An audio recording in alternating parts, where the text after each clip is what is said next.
Ya, dari sektor ekonomi dulu ini, awalnya sih ada 3 ya. Jadi bisa kita jumpai kan ada primer, sekunder, tersier itu. Nah, tapi kemudian dari sektor ekonomi yang tersier itu bisa kita tarik lagi. Bisa kita panjangkan gitu jadi sektor kuartener dan sektor quinary. Nah, yang penting dari sektor ekonomi itu adalah karakternya, ya, sama fokus ya, fokus, karakter sama contoh. Tuh. Nah, untuk karakternya itu memang di sini yang dijadikan sebagai acuan kayak di Amerika Serikat, gitu. Cuman nggak perlu yang semuanya diketahui ya untuk karakter ekonominya ini. Gitu.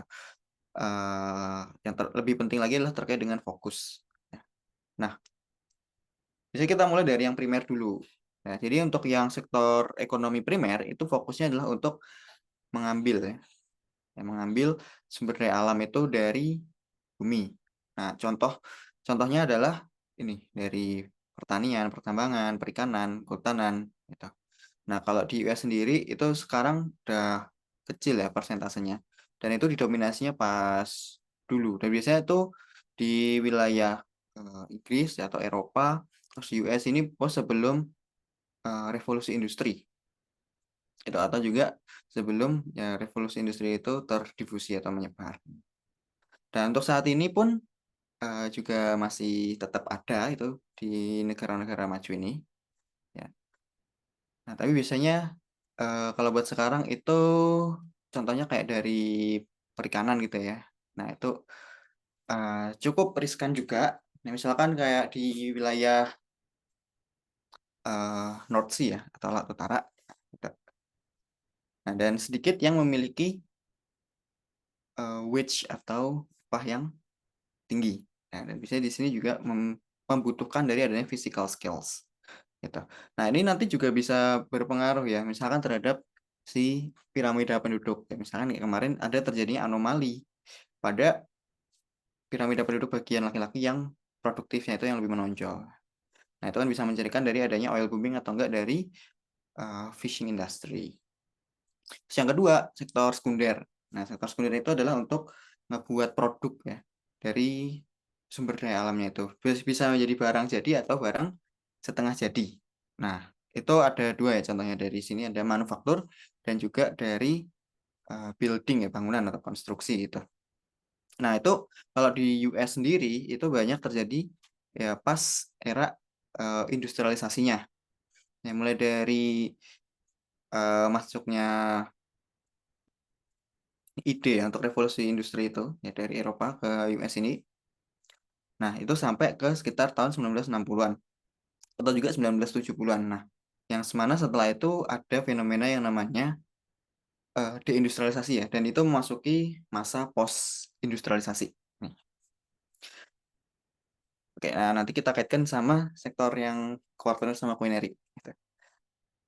Oke, kita ke tersier dulu. Nah, kalau ke tersier itu dia fokusnya adalah untuk menyediakan informasi dan juga layanan ya kepada orang lain. Misalkan di sini contohnya adalah retail sales, terus juga ada housekeeping gitu ya di hotel, atau juga bisa berupa perawat, gitu, kasir, apalagi ya ojek online. Nah, itu kan ngasih servisnya. Dan secara wage atau upahnya itu juga bisa bervariasi. Nah, jadi belum tentu kalau sektor ekonominya itu tersier pasti selalu lebih tinggi ya upahnya daripada sektor ekonomi primer itu belum tentu. Nah, namun kalau misalkan udah masuk ke kuartener, di situ ada karakternya lagi yaitu adalah perlu adanya syarat ya di sini. Ya syaratnya adalah memiliki advanced education atau memiliki technical skills yang bagus. Ya, advanced technical skills ini dan memiliki upahnya itu tinggi ya. Jadi secara persentase itu juga sedikit ya yang di sektor kuartener ini. Karena buat masuknya itu lebih susah. Nah, karena fokusnya adalah untuk melakukan manajemen dan juga ngeproses informasinya ini. Misalkan yang di tech company ya kayak ngoding gitu atau juga bisa di financial analysis, software development, data science, terus juga bisa di GIS ya, Geography Information System. Nah, bisa kayak gitu. Atau juga pernah ada contoh soal itu singer ya, penyanyi itu juga bisa termasuk ke kuartener ini. Karena buat masuk ke dalam atau menjadi penyanyinya itu kan juga butuh skills. Nah, ini. Jadi biasanya kalau dari sektor kuartener itu bisa dikaitkan sama kayak layanan, ya service juga, tapi yang memiliki eh, productivity yang lebih tinggi. Ya, high wage, ya, high productivity. Nah, kalau tersier doang bisa dikaitkan sama yang low wage, low productivity gitu. Nah, baru yang kelima itu culinary. Nah, kalau culinary itu dia membuat, ya, nge-create informasinya dan juga membuat keputusan tingkat tinggi. Jadi contohnya itu ada dua, yaitu peneliti dan juga top managers yang ada di pemerintahan atau juga di private sector gitu. Nah, untuk persentasenya itu sangat kecil dan untuk gajinya juga sangat tinggi. Nah, karena dari apa yang mereka kerjakan itu bisa berpengaruh ke banyak orang ya, impact-nya banyak. Kalau di sini bahkan di state bisa affect to millions of people, ke banyak orang ini. Dan kemarin juga muncul ya di soal SK tahun 2024, nanti di sini kita coba lihat.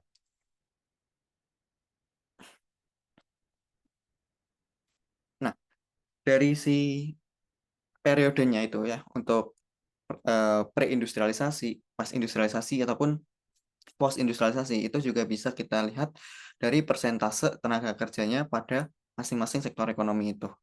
Nah, pada saat masa post-industrialisasi ini di negara maju seperti di US, fokusnya itulah terutama bagaimana untuk mengalihkan ya dari dari persentasenya ini untuk tenaga kerja yang di sektor sekunder, misalkan seperti di buruh pabrik itu. Nah, mereka itu bisa untuk naik levelnya itu bukan ke naik level ke kuartener. Gitu. Bukan untuk terjebak di sektor tersier yang memiliki low productivity, ya low wage, low productivity.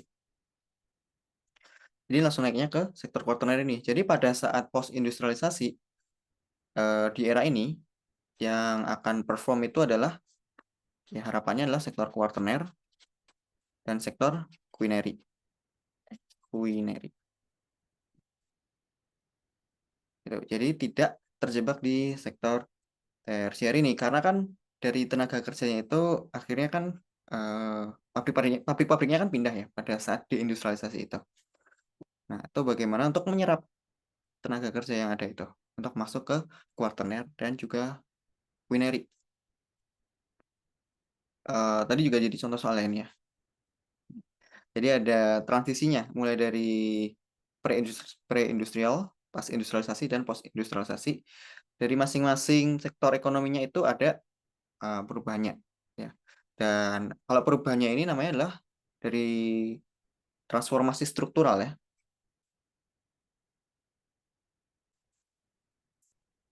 Nah, misalkan dari persentase tenaga kerja di sektor primer itu mulai berkurang, nah kemudian masuk ke sektor sekunder, sektor tersier. Nah, itu adanya transformasi struktural. Di terutama di sektor sekunder ya, di manufaktur. Nah, itu dia memiliki yang namanya multiplier effect yang paling besar.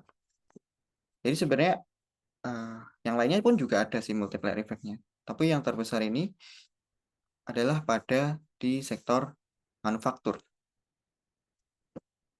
Nah, kalau multiplier effect atau efek penggandanya itu bisa disebabkan misalkan dari adanya investor gitu bangun pabrik ya. Nah, pabrik itu kan akan menyerap dari tenaga kerja. Nah, tenaga kerja nanti bisa mengalami peningkatan upah. Nah, nanti akan mengalami peningkatan dari saving dan consuming. Konsumsinya naik, savingnya naik. Nah, itu bisa juga untuk menggeliatkan ekonomi yang ada di masyarakat di akar rumputnya. Itu sebagai multiplier effect. Kayak banyak di level di negara-negara semi periferi, di negara-negara berkembang gitu. Nah, begitu pula pada saat deindustrialisasi itu terjadi, nah itu ada multiplier effect dari pabrik yang berpindah itu gitu. Nah, tadi makanya tantangannya adalah untuk mengalihkan kan dari tenaga kerja di sektor sekunder itu ke sektor kuartener.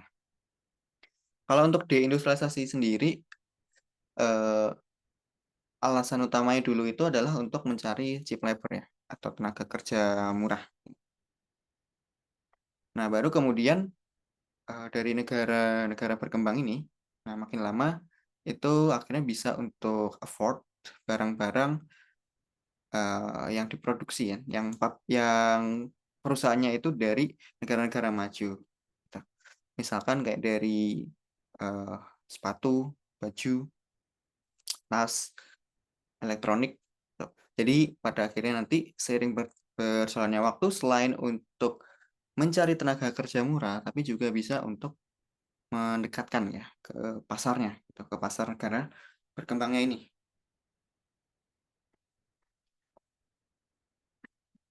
Nah, itu bisa kita kaitkan juga selain dari secara timeline, Mas. Dari waktu itu juga bisa kita lihat dari tingkat pembangunan ekonomi suatu negara.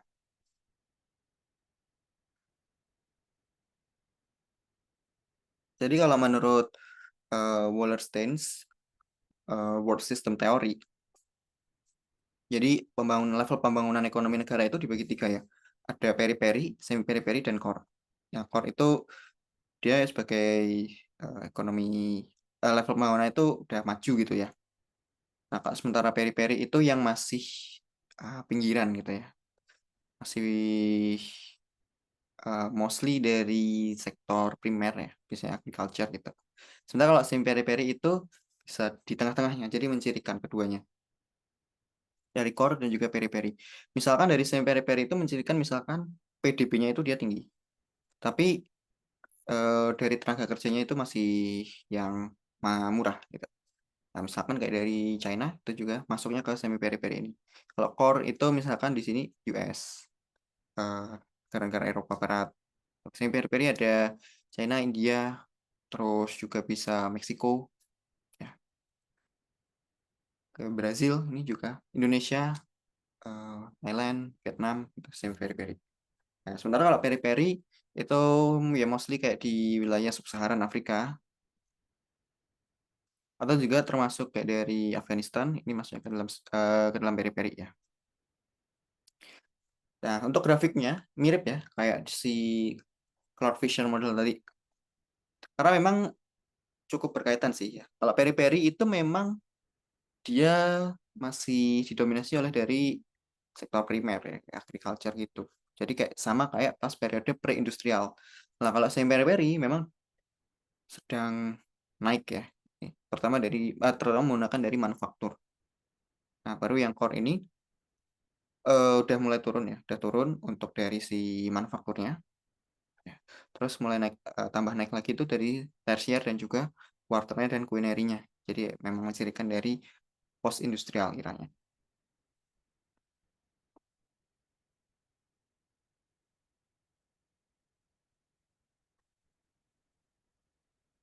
Nah, kalau di Indonesia sendiri, kalau kita lihat dari share GDP-nya ya, persentase GDP-nya berdasarkan sektor ekonominya dari primer, sekunder, tersiernya ini, itu eh, semakin lama itu dari agriculture ini semakin turun ya. Nah, kemudian didominasi dua ini industri ya, sama jasa. Tapi kalau kita lihat dari distribusi tenaga kerjanya, itu masih banyak ya pekerjanya itu yang di agriculture. Nah, sementara kalau yang di industri itu masih sedikit. Ya. Padahal tadi secara share of GDP-nya itu yang beriringan ya sama si jasa atau servisnya ini. Jadi bisa juga dibilang seperti pseudo, ya, pseudo transformation atau transformasi semu. Jadi meskipun dari share of GDP-nya ini mengalami shifting ya dari primer ke tersier ke sekunder tersier. Nah, tapi kalau dari employment-nya, tenaga kerjanya itu nggak dibarengi. Jadi meskipun dari agriculture-nya tadi GDP-nya turun, persentasenya terhadap total ya. Nah, tapi kalau dari tenaga kerjanya itu masih banyak. Nanti dampaknya adalah bisa ke produktivitas. Produktivitas petani pun berarti kan makin lama makin rendah ya. Gitu. Nah, ini juga bisa kita kaitkan juga ya. Ini sama ada yang namanya sektor ekonomi formal sama sektor ekonomi informal. Nah, masalahnya adalah kalau di Indonesia itu kebanyakan sektor ekonomi informal ini yang berkembang.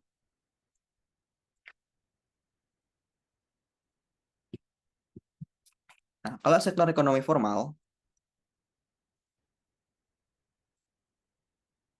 Secara sederhananya itu dia sektor ekonomi yang diawasi ya sama pemerintah. Jadi dia akan ngikut regulasi dan juga pajak ya. Dari ikut regulasi sama juga akan membayarkan pajak ke pemerintah ini. Nah, sementara kalau dari sektor ekonomi informal yang bisa juga disebut sebagai underground economy, juga bisa disebut sebagai shadow economy.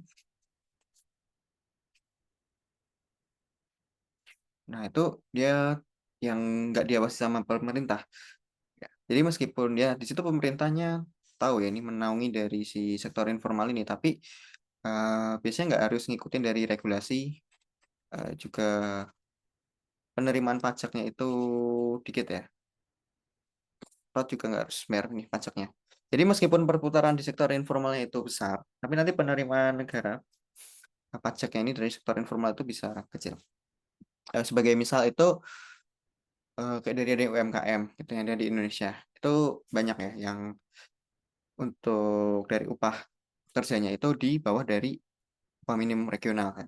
Jadi tidak mengikuti regulasi yang ada. Terus regulasinya juga bisa berkaitan sama jam kerja, terus juga ada asuransi tenaga kerjaan dan lain-lain gitu. Jadi kalau sektor informal ini kalau di negara maju itu persentasenya kecil. Kalau di US itu kurang dari 10% aja sektor informalnya. Nah, banyaknya itu ya di negara-negara berkembang. Nah, kalau di negara-negara, even di negara-negara miskin, nanti sektor informal itu bisa digunakan sama warga negaranya untuk bertahan hidup, gitu ya. Untuk misalnya, untuk masih bisa bertahan, gitu bagi mereka dari si sektor informalnya. Kalau dari contohnya, ya kalau dari textbooknya itu, selain contohnya UMKM itu bisa berupa yang memang ilegal ya sifatnya. Misalkan dari drugs ya, kayak narkoba, atau juga pencurian. Nah, itu juga masuk ke dalam sektor informal ini. Atau juga bisa berupa, nah itu yang pertama ya. Yang kedua itu bisa berupa ini, eh, tip ya. Jadi ada pendapatan di situ tapi tidak dilaporkan. Nah, itu bisa. Atau juga yang ketiga adalah ketika seseorang itu melakukan aktivitasnya itu secara sukarela. Jadi misalkan dia bantuin temennya gitu, bantuin beres-beres, bantuin masak. Nah, tapi kalau misalkan tidak ada upahnya di situ, nah itu bisa dikategorikan sebagai sektor informal ini. Itu kalau di by textbooknya ya.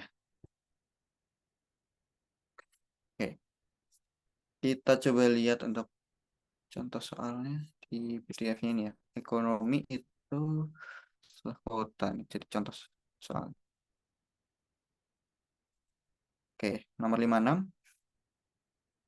Ya, silakan bisa dicoba.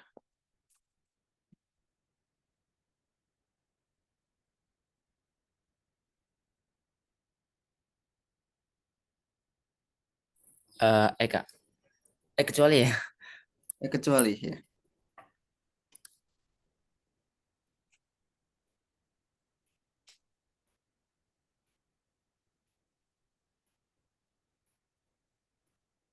D Kak.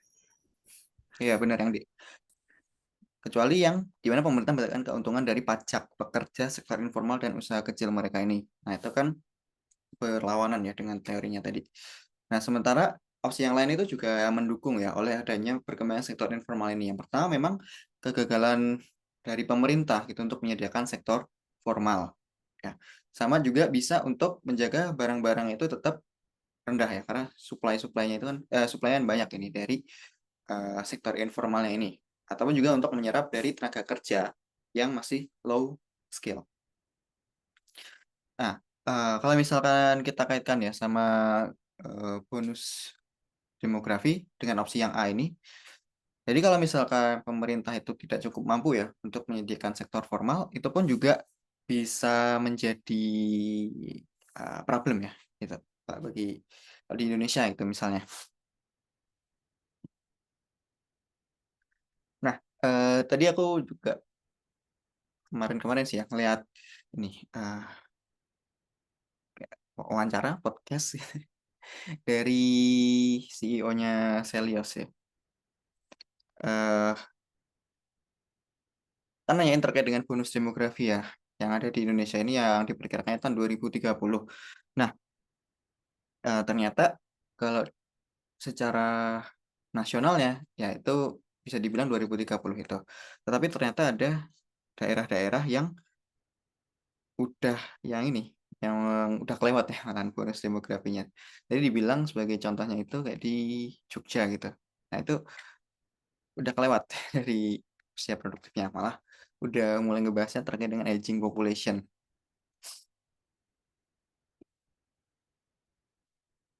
Oke, terus coba nomor 58.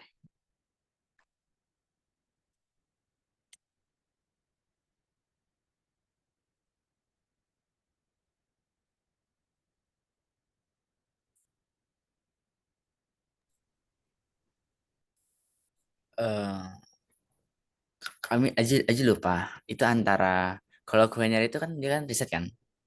Jadi ya bekerja sebagai peneliti dalam klinik genetika manusia. Iya benar. Quinary itu kan fokusnya adalah tadi creating information. Jadi dia membuat informasinya. Nah, salah satunya kan tadi melalui research ya, peneliti. Nah, jadi yang peneliti ini adalah yang termasuk ke sektor culinary. Jadi yang bisa jadi pengecer itu kayak opsi A sama C. Ya, kalau chef itu dia bisa masuknya ke, kalau menurutku ke partner. Karena untuk menjadi chef itu kan butuh kayak technical skills kan.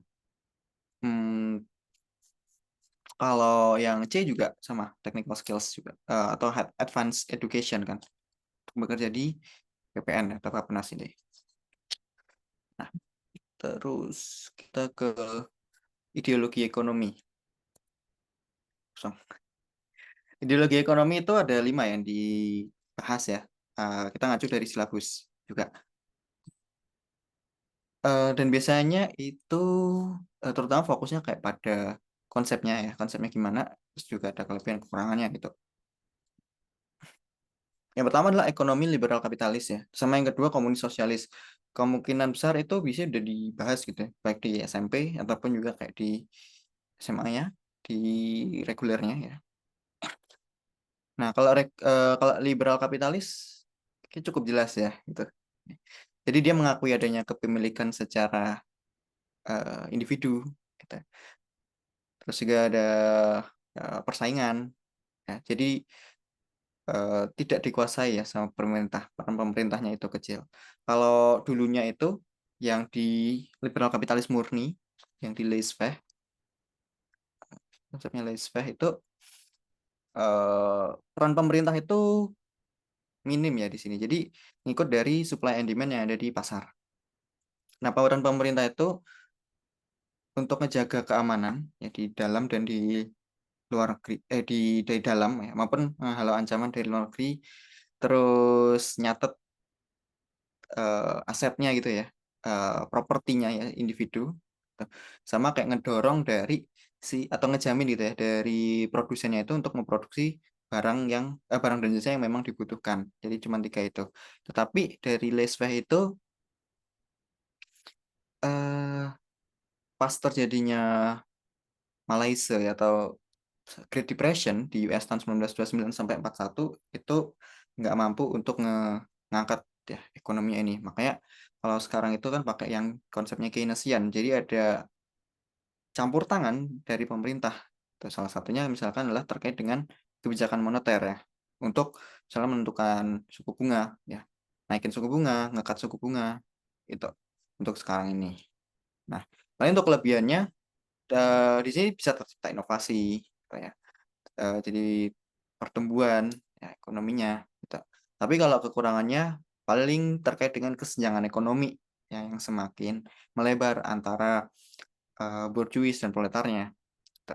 Nah, kalau komunis sosialis itu kan eh untuk ngatasin itu ya ketimpangannya juga nih dari borjuis ya sama proletar ini.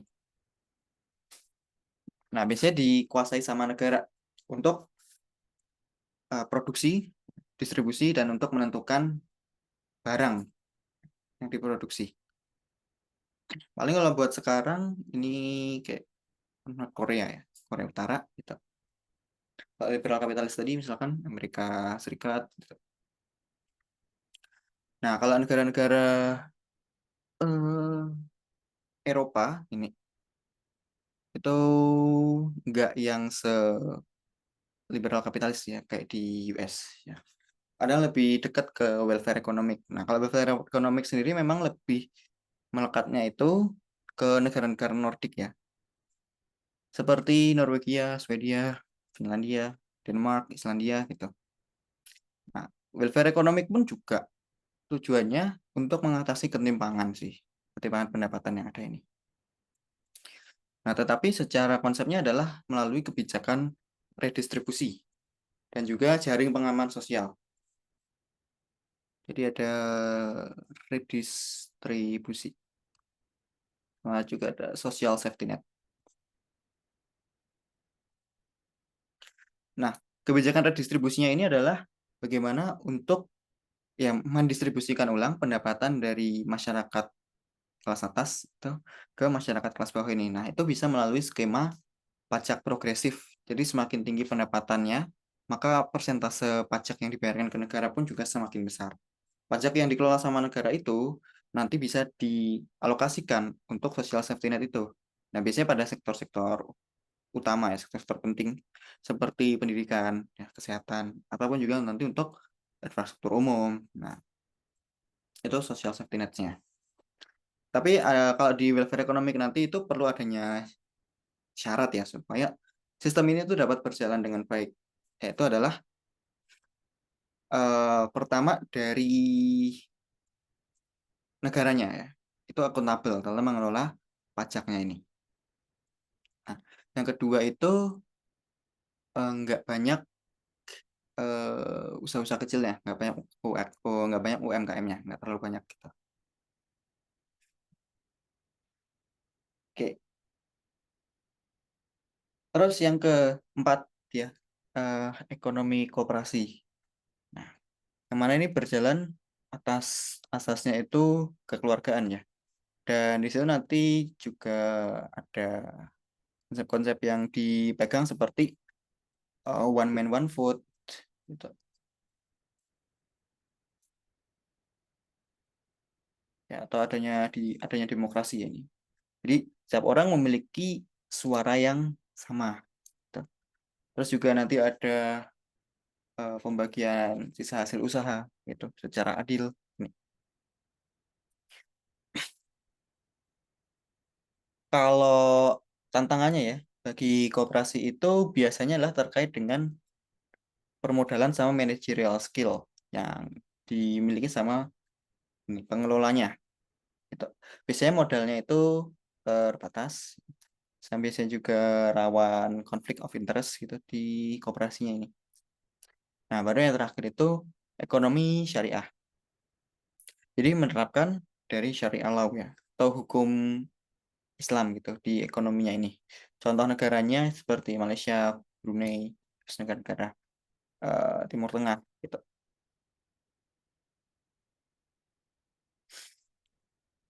Jadi dalam prakteknya itu melarang ya, kayak seperti dari adanya hal-hal yang diharamkan ya, seperti apa perjudian, gitu, alkohol, riba, gitu. Untuk keunggulannya tadi, ya misalkan nggak ada riba gitu. Terus untuk kelemahannya, perkembangannya itu nggak sepesat ya dari ekonomi konvensional ya, yang di barat. Gitu. Untuk contoh soalnya sih yang ideologi ekonomi,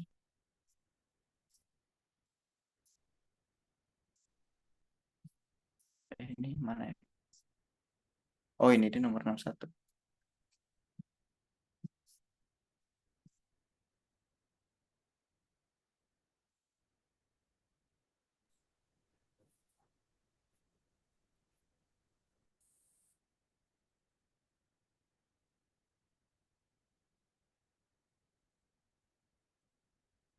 sebenarnya kan welfare economic ya. Nah, kalau dari opsi Jepang yang ada sih, ya paling sesuai itu yang prinsip ekonomi kooperatif ya. Jadi kan gini, welfare. Nah, kalau dari welfare juga tadi bisa ini sih, eh, kelemahannya juga tergantung sama warga negaranya juga sih.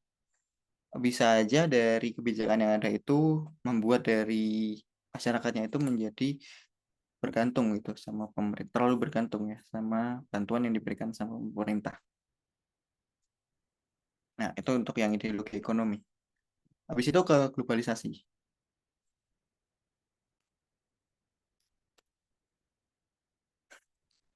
untuk materinya.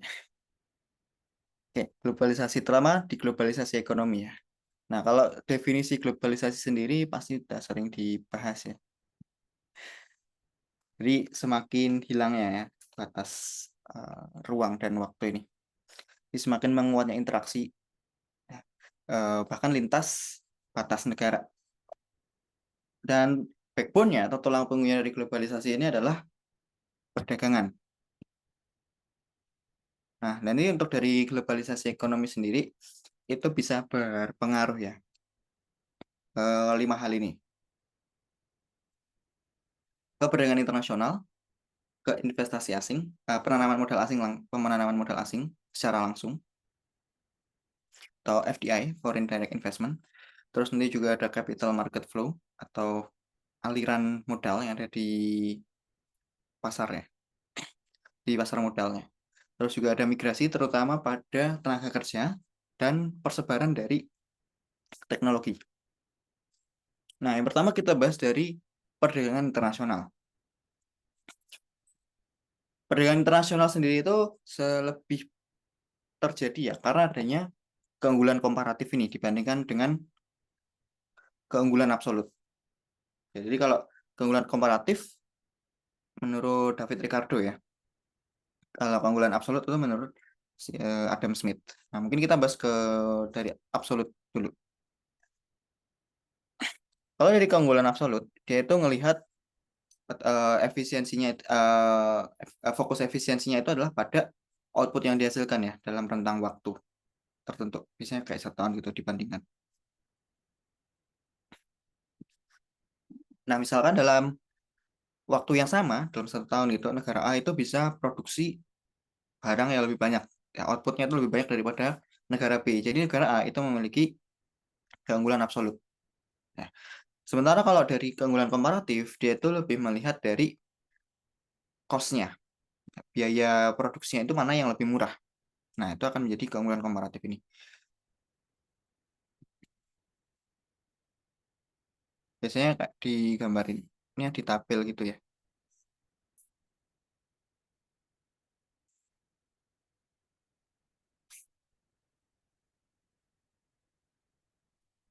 Misalkan ini negara A,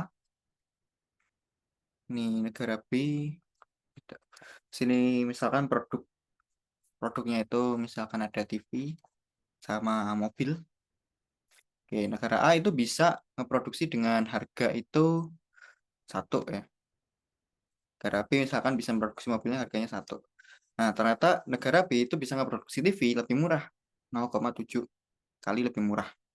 Nah, negara A juga bisa ngeproduksi mobil 0,6 kali lebih murah dibandingkan dengan negara B dalam produksi mobil.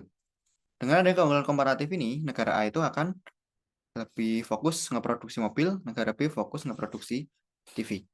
Gitu. Nah, kalau misalkan butuh gitu, bisa melakukan perdagangan internasional itu antara negara A dan juga negara B. Jadi ada konsep saling melengkapi atau complementarity. Tapi dalam kenyataannya biasanya ada kecondongan ya ke salah satu negara saja. Gitu. Jadi misalkan negara A ini bisa lebih efisien ya, ngeproduksi TV sama mobilnya. Jadi akhirnya negara B yang ngimpor terus dari negara A ini. Nah, yang sudah ada sejak lama ya dan juga terus berkembang saat ini, ngikutin dari teknologi, juga memiliki atau kena dampak yang besar juga ya dari teknologi itu adalah ekspor impor. kalau di ekspor impor ini juga nanti juga ada pengaruh ya dari kebijakan negara. Nah, misalkan terkait dengan adanya barrier ya atau hambatan gitu dalam perdagangan internasional ini. Jadi kalau negara A sama negara B itu berdagang itu enggak yang ya udah langsung jual beli gitu, tapi bisa aja ada di situ tambahan tarif.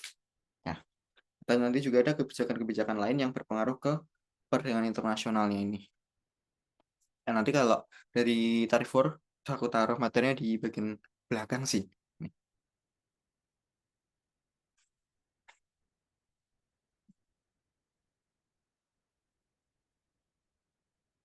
Nah, jadi ini pengaruh ya. Misalnya kalau dari sisi teknologi, sebenarnya cukup jelas ya kalau teknologi itu nanti meningkatkan dari volumenya ya dalam perdagangan internasional. Nah, salah satunya itu di sini bisa menggunakan dari adanya konsep containerization atau container itu.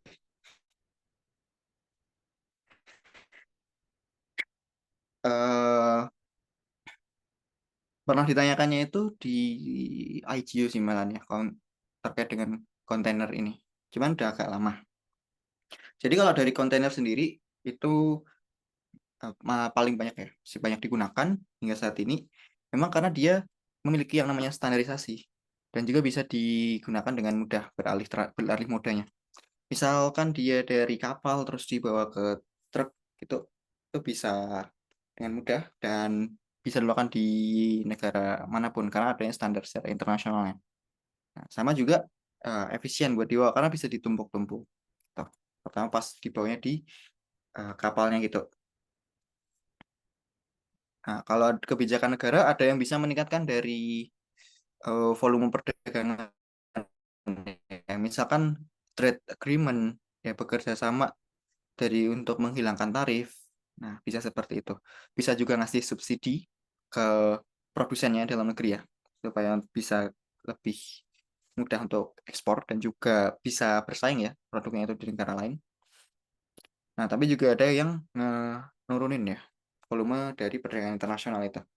Misalnya kayak perang tarif sekarang, COVID-19 gitu. Nah, itu bisa berpengaruh gitu di sini.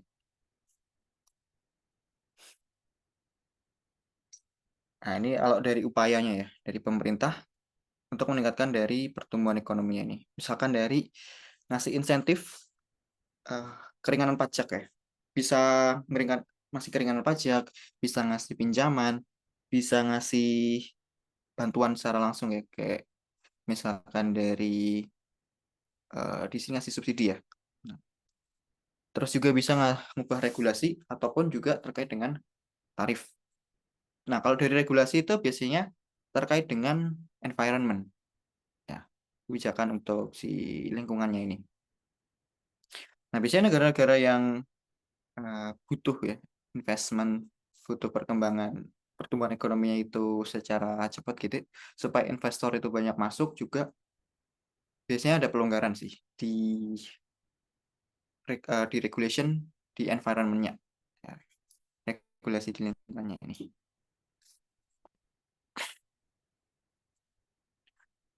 Nah, terus dari itu yang pertama ya, dari perdagangan internasional. Nah, yang kedua, pengaruh dari adanya globalisasi ekonomi itu bisa ngaruh ke penanaman modal asing secara langsung, nah, FDI ini. Sama yang kedua adalah di capital market flow tadi ya. Nah, atau nanti kita ngarahnya adalah ke foreign portfolio investment atau investasi asingnya itu melalui portfolio ini yang nanti sebagai misalnya adalah melalui instrumen saham, obligasi atau juga mutual funds. Nah, pernah ditanyakannya itu di OSK 2020 sih, tapi habis itu jarang ditanyakan lagi untuk level OSK-nya.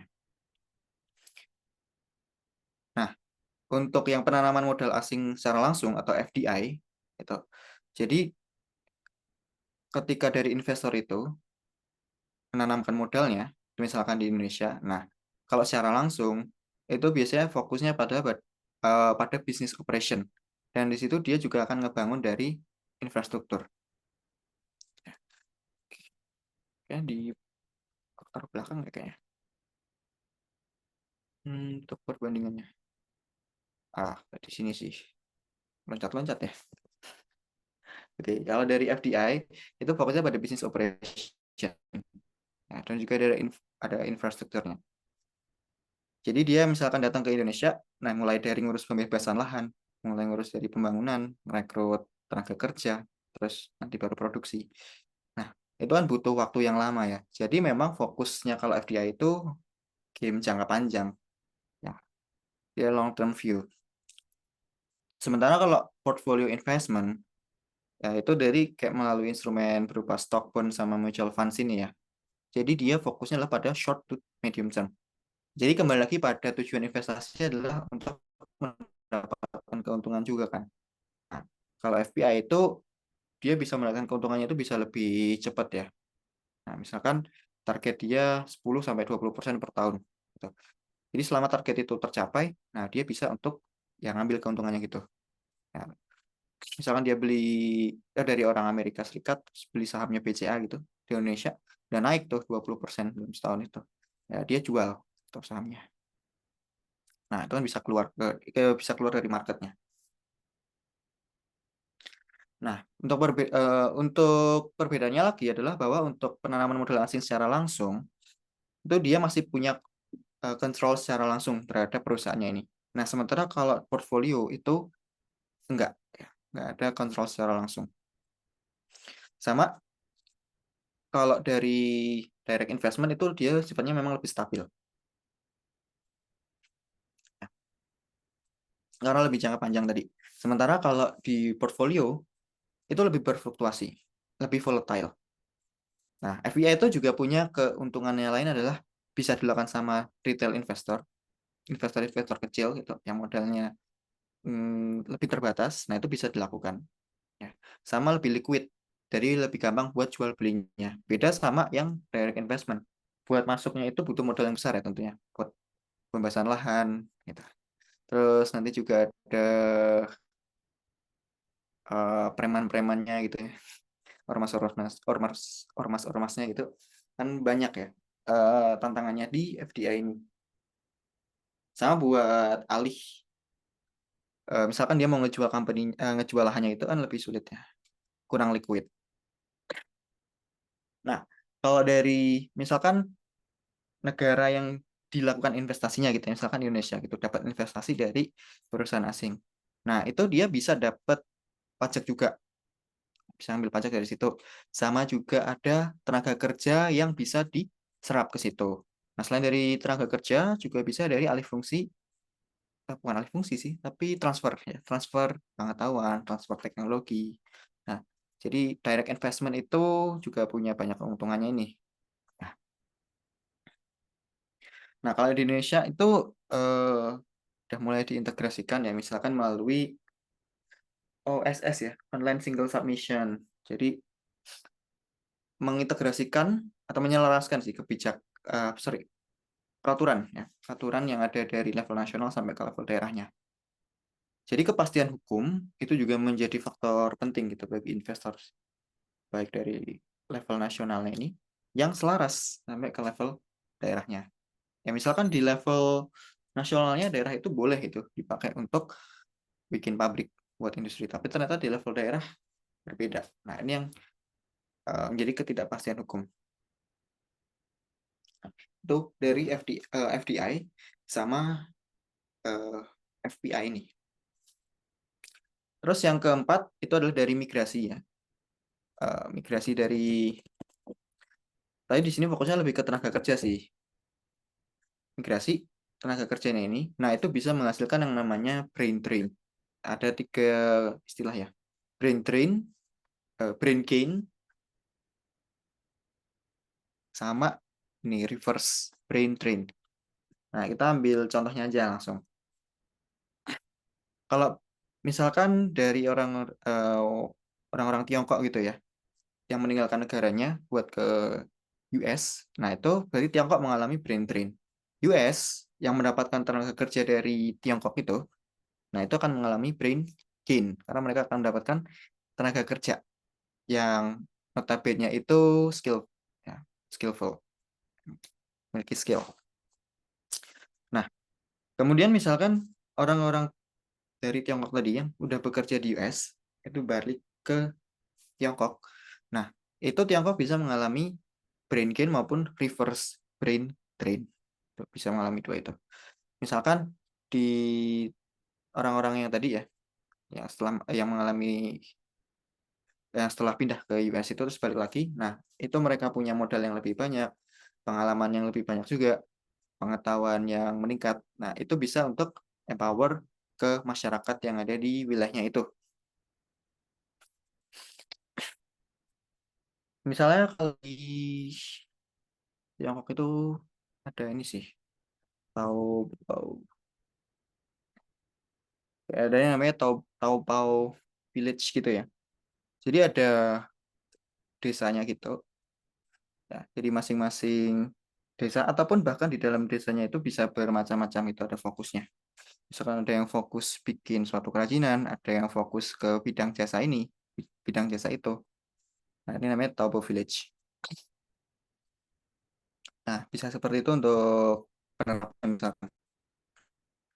Nah, kalau istilah reverse brain drain itu baru bisa dipakainya ke negara yang mengalami brain drain di awal ya.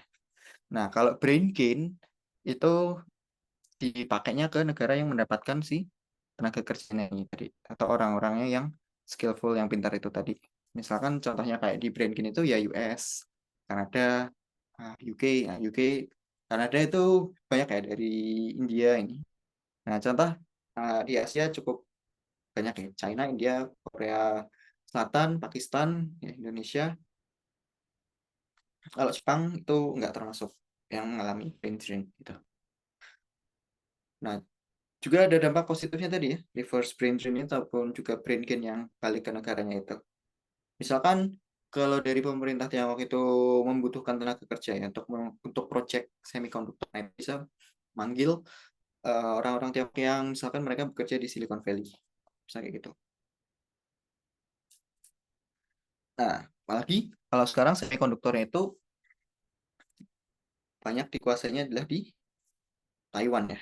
Nah, terus yang kelima adalah terkait dengan difusi, ya difusi dari teknologi atau persebaran teknologi yang ada.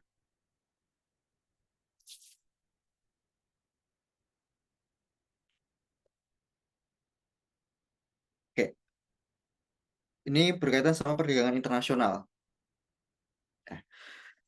Nah, di perdagangan internasional itu kan tadi bisa ada yang namanya halangan ya, atau barrier dalam perdagangan. Nah, itu bisa dieliminasi salah satunya melalui kerjasama dalam perdagangan atau trade agreement. Nah, kalau materi trade agreement itu kalau di OSK agak jarang ditanyakan sih. Itu pernahnya di soal OSP. Either 2020, kalau enggak 2022 sih satu.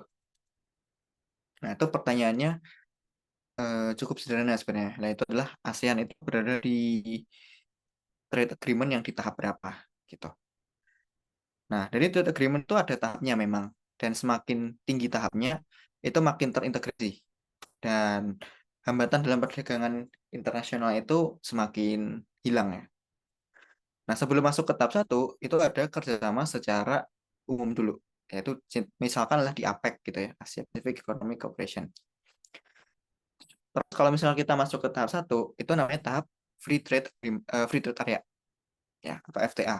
Contohnya adalah AFTA, ya, ASEAN Free Trade Area ini. Nah, yang perlu teman-teman tahu itu adalah dari nama tahapnya, terus karakteristik ya, atau ciri yang ada pada tahapnya ini kayak gimana, sama contohnya sih, itu aja. Nah, di FTA ini, cirinya adalah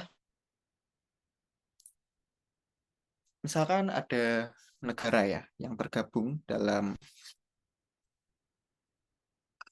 perjanjian ini ya, kan ada tiga A, B, C gitu. Jadi kalau negara A, B, C ini saling berdagang gitu ya, itu tarifnya itu udah nggak ada, ya, udah dieliminasi untuk tarifnya ini. Tapi kemudian kalau misalkan ada negara D, nah yang ada di luar dari membernya ini, di luar dari anggota, nah itu akan mendapatkan eksternal tarif. Nah, tarif yang berlaku bagi di luar dari anggotanya itu. Nah, tetapi yang menentukan tarifnya ini itu ditentukan kembali ke masing-masing negara anggotanya. Jadi misalkan B sama C itu masing-masing berdagang sama negara D, untuk tarif impornya itu nanti disesuaikan masing-masing sama negara B sama negara C ini. Nah, kembali ke negaranya itu. Nah, beda sama ke custom union. Kalau di custom union udah ditentukan dulu eksternal tarifnya itu secara bersama-sama. Jadi kalau negara B sama C itu berdagang ke D, itu udah ada eksternal tarif yang common atau yang sama gitu. Pokoknya bedanya di situ aja. Nah, contoh yang custom unions itu contohnya adalah si Caribbean Community atau CARICOM. Nah, jadi kan makin lama makin terintegrasi ya. Soalnya tadi adalah adanya common external tarif. Itu yang di custom union. Yang ketiga, common market atau pasar bersama. Itu lebih lebih terintegrasi lagi. Ya. Hambatannya lebih hilang lagi daripada si custom union. Jadi sebenarnya kayak kelanjutannya dari custom union, tapi di sini bedanya adalah dari variabel yang lain ya, misalkan dari barang-barang, terus jasa, capital sama tenaga kerja itu bisa bergerak ya secara lintas batas ya antar negaranya itu secara lebih bebas lagi, lebih gampang. Nah, contohnya lah di Uni Eropa yang single market ini. Nah, terus kalau misalkan naik lagi ke tahap keempat, itu udah masuk ke dalam monetary union atau economic union. Contohnya lah di Eurozone. Nah, di situ dia udah menggunakan common tax atau juga common eh, currency ya. Jadi bisa menggunakan currency yang sama atau mata uang yang sama. Ya, misalkan adalah di Eurozone ini yang mereka menggunakan mata uang euro. Nah, sebagai misal juga itu adalah Denmark. Denmark itu dia masih masuknya ke tahap ketiga ini, pasar bersama. Dia masuk ke dalam Uni Eropa single market, namun dia tidak menggunakan dari euro. Gitu. Jadi masuknya masih ke tahap ketiga ini.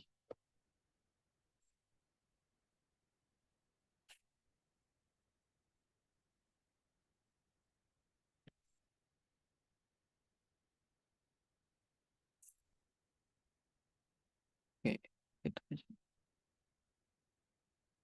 Oke, bedanya common market sama custom union. Nah, bedanya kalau di common market dia lebih bebas lagi buat ke luar masuknya ini. Terutama kayak di sini fokusnya for freedom ini. Jadi ada barang, jasa, modal dan juga orang-orangnya ini lebih gampang buat keluar masuk negaranya.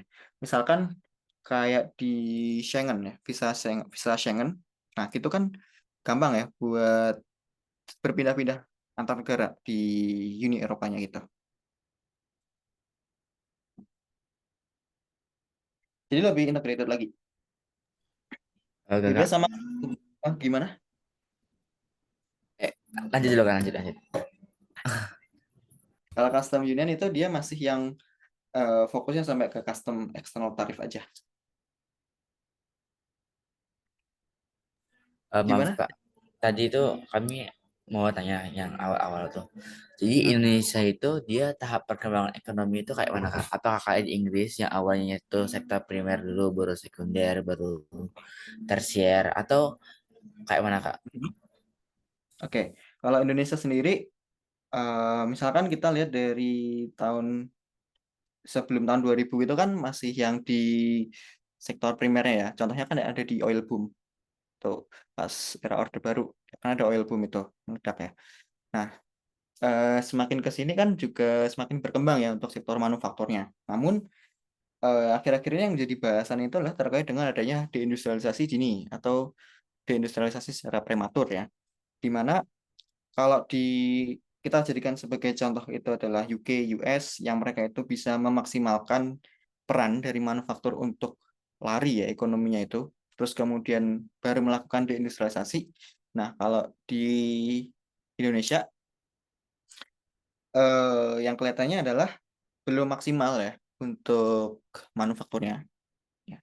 Belum bisa untuk gain maksimum profit dari situ, belum bisa lari kenceng ya. Dan di mana itu juga dibutuhkan ya, untuk manufaktur ini untuk bonus demografi. Nah, Tetapi yang terlihat adalah cenderung untuk stagnan, terus juga dari adanya PHK-PHK gitu, ya. Atau juga dari adanya pabrik yang kemudian tutup. Ya. Kalau di Indonesia kan biasanya dari sisi tekstil gitu. Nah, itu yang terlihat sekarang. Sudah transformation tadi dan juga adanya deindustrialisasi dini atau deindustrialisasi prematur itu. Kalau terus kemudian kalau misalkan apakah masuk post industrial, itu kayaknya masih belum juga sih ya. Dan kalaupun eh, di era post industrialnya itu, kalau misalkan kita lihat sekarang, bukan yang kuartener, ya, bukan yang kuartener kulineri yang dominating, tapi yang masih tersiernya juga gitu. Yang sifatnya itu cenderung untuk low wage, low productivity. Jadi banyak sektor jasa yang ada di Indonesia, tetapi eh, cenderung untuk produktivitasnya rendah dan juga rentan. Misalkan banyak sih, kayak dari misalkan ojek online, gitu. Terus juga bisa berupa kayak kasir, gitu ya, dan jaga warung, gitu. Atau misalkan juga dari eh kayak becak. Nah, itu kan masuknya ke dalam service juga. Cuman sifatnya yang bukan yang high productivity seperti di quarter ini. Nah, kalau di quarter pun eh, dia paling cuman dikit ya, kayak di kota-kota besar aja, ya di Jakarta, di SCBD, gitu. Atau juga di kota besar lain seperti di Surabaya. Jadi nggak terlalu asing, belum banyak juga kalau untuk quarternya. Nah, itu untuk gambarannya, singkatnya di Indonesia. Gitu. Kakak, tadi kan kita kan ada kan dari bahas tentang UMKM kan. UMKM itu katanya di ini sendiri itu kan sebagai tulang punggung gitu. Benar. Tapi pas kita bahas UMKM yang sebagai sektor, jadi UMKM itu kan sektor non formal kan ya. Hmm, Bisa masuk ke informal itu. Berarti itu malahan kurang baik untuk negara ya, Kak? Sektor Ya, UMKM itu. ya. Jadi eh, narasinya yang harus diubah ya. Bukan UMKM nanti yang akan banyak menyediakan lapangan kerja, banyak yang menyerap lapangan kerja. Memang harusnya makin lama makin naik level gitu dari UMKM-nya gitu. Itu yang harusnya dilakukan sama pemerintah. Dari UMKM terus naik nanti makin lama jadi industri yang semakin besar. Eh Kalau kita lihat gitu ya di YouTube gitu ya, kayak di channel-channel edukasi gitu. Nah, ngomongin kalau Indonesia itu UMKM-nya banyak, terus juga banyak ditopangnya sama sektor, bukan sama sektor, sama variabel C ya, konsumsi, konsumsi rumah tangga itu. Jadi memang rentan, memang rawan kita. Nah, kalau misalkan semuanya nanti jadi UMKM, terlalu banyak UMKM, pun nanti sebagai ya pembelinya nanti kan berkurang ya. Terus supply-nya ini terlalu banyak juga. Nah, itu juga bisa menjadi indikasi bahwa memang dari penyediaan sektor formalnya yang dilakukan sama pemerintah itu tidak cukup banyak, tidak cukup bagus. Bisa aja dari muncul ya kondisi di mana lulusan S2, lulusan S3 yang kemudian lebih memilih untuk masuk ke sektor informal, informal gitu. Nah, itu berarti menandakan bahwa mismatch ya, nggak pas ya antara pendidikan pendidikan tingginya ini terutama sih ya sama industri atau memang dari penyediaan lapangan kerja di sektor formalnya itu kurang menyerap gitu, dari tenaga kerja yang ada. Jadi tanda kutip malah memburuk, maaf, tapi malahan itu bisa dibilang bahwasannya industri UMKM itu enggak nggak termasuk industri yang sehat gitu. Ya, kalau long run-nya, kalau terlalu dipelihara dan terlalu banyak itu ya kurang bagus juga. Oke kak, lanjut kak. Kami itu tadi kan ada bahas tuh kan ekonomi koperasi kan, sistem ekonomi Gimana? koperasi. Putus-putus nih. Yang maaf kak, tadi kan ada ini yang kita bahas mengenai sistem ekonomi koperasi. Mhm. Nah itu tuh sistem ekonomi koperasi itu apakah sama dengan sistem ekonomi Pancasila? Nah, ini yang sebenarnya agak membingungkan sih yang ada di Indonesia ini sebenarnya mereka itu lebih mengacunya ke welfare, ke koperasi. Cuman eh sebenarnya kayak agak mirip-mirip juga sih ya koperasi itu sama si Pancasila ini. Dan kalau ditentukan sendiri pun juga Indonesia itu masuknya ke yang welfare atau ke koperasi gitu. Kalau ngelihat dari Undang-Undang Dasar juga bisa masuk ke welfare. Eh, Em, ya bisa dibilang iya gitu. Tadi bisa kak kami mau catat ulang definisi Mm-mm. ekonomi koperasi. Baik, coba aku tampilkan ini.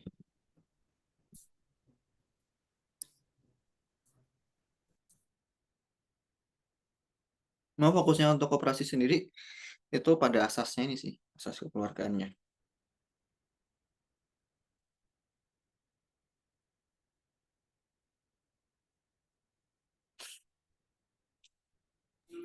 Thank you kak. Hmm. Yuk, eh, pernah munculnya itu di soal simulasi OSK. Dan yang ditanyakan itu cirinya sih. Hmm. Aku lupa nyimpen filenya di mana. Nanti coba aku lihat deh. Kalau nggak salah muncul kayak istilah ya tadi one man one vote, eh, apa lagi kayak demokrasi, SAU gitu. Nah ini yang pernah ditanyakannya ya terkait dengan sistem ekonomi koperasi. Tapi di soal simulasi sih. Oh ya kak. Ideologi ekonomi ya, paling nanti muncul, biasanya muncul sih. Paling kalau nggak satu. Tadi kak yang masalah tentang ideologi ekonomi itu kan ada kita bahas kan tentang komunis sosialis. Mhm. Cina itu masuk nggak Kak, dalam komunis sosialis. Kalau dia di dalam negerinya dia termasuk ini. Hmm, ya masuk masih masuk ke dalam komunis sosialisnya gitu. Karena dikuasai sama pemerintah. Tapi nggak memang kayak apa ya? Hampir seimbang juga ya, beriringan juga sih sama kapitalisnya. Karena Jadi kami nggak yang kalau bisa dibilang nggak yang tirai besi gitu, bukan bukan kayak Soviet gitu. tapi kak itu Oh kan ya gitu. dipimpin sama partai komunis itu kan. Ah, Kalau kami mikir gini, kalau komunis tuh sosialis tuh dia tuh mengitarakan apa sih? Membuat kesetaraan gitu. Tapi mhm. kami melihat Cina sendiri, tapi bentar nggak? Kalau ekonomi apa maaf, sosialis komunis itu dia itu menjunjung tinggi kesetaraan. Ya, Tapi pas kami lihat studi kasusnya di Cina tuh malahan masih banyak banyak orang-orang malahan banyak orang-orang miliarder di dunia tuh tinggalnya di Cina bukan kayak di Amerika atau di Amerika banyak sih tapi nggak tapi 11 12 dengan negara liberal Cina itu ya. miliardernya. Memang kalau kita lihat kalau dari sisi politikalnya, ya politikalnya dia satu partai kan, ya, Kuomintang nih.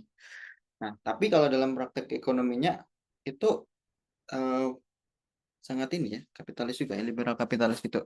Misalkan ada di kota-kota tertentu kan yang menjadi pusat ekonominya seperti di Shenzhen, terus juga ada di Shanghai untuk finansialnya.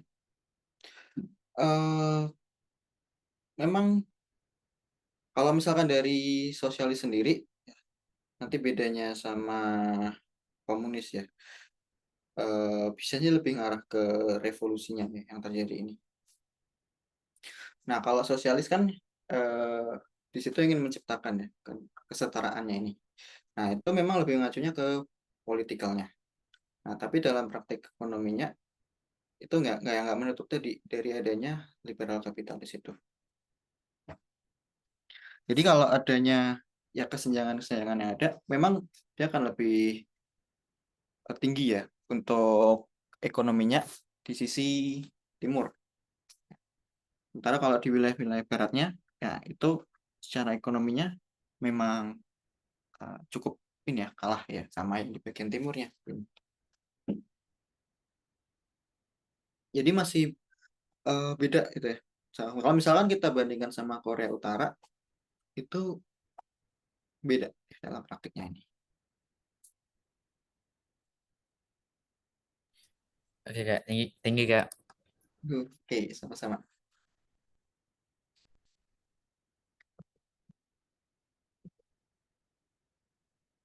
Oke, trade agreement. Nah, terus dari trade agreement itu nanti bisa ke mana ya? Oh ini, aku muncul 2 kali. Bisa ke contoh organisasinya ya. Nah, selain dari APEC tadi, terus juga bisa ada, kalau NAFTA itu udah ganti nama jadi USMCA. Nah, terus juga ada CARICOM tadi, terus di Afrika Barat ada WMOA. Sama juga kalau di contoh soal ini ada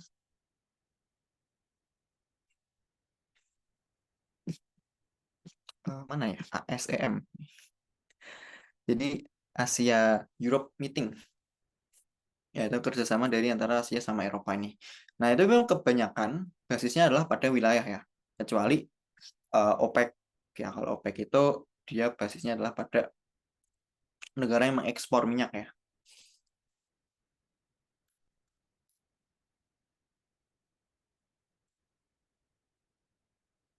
Terus nanti juga ada ini sih kebijakan proteksi perdagangan. Itu bisa bermacam-macam ya. Misalkan dari tarif ya, tarif impor. Nah, terus juga bisa sampai ke pelarangan impor. Eh, terus ada subsidi. Nah, ada dumping sama anti dumping. Nah, kalau dumping itu dia kayak ngejual barangnya, ekspor barangnya itu dengan harga yang murah. Dan tujuannya memang untuk menguasai pasar yang ada di luar negeri. Jadi marginnya terhadap biaya produksinya itu kecil. Tujuannya memang untuk nyari pasarnya dulu. Nah, nanti baru di akhir-akhir atau setelahnya itu dia baru naikin harganya untuk mendapatkan keuntungannya ini. Nah, itu bisa juga diatasi ya sama menggunakan anti dumping ini. Nah, itu dengan meningkatkan tarif, ya, naikin tarif impornya supaya barang yang diimpor atau dari negara yang melakukan dumping itu nggak terlalu murah. Jadi produsen lokalnya itu masih tetap bisa bersaing sama barang-barang impornya ini. Sama bisa juga ada kebijakannya itu berupa premi ya. Ini. Jadi ngasih bonus gitu. Ada juga yang namanya embargo, tapi biasanya embargo itu kayak tadi ya bisa berupa pelarangan, ya, pelarangan impor itu, tapi biasanya berkaitan sama faktor politik juga ya kalau embargo.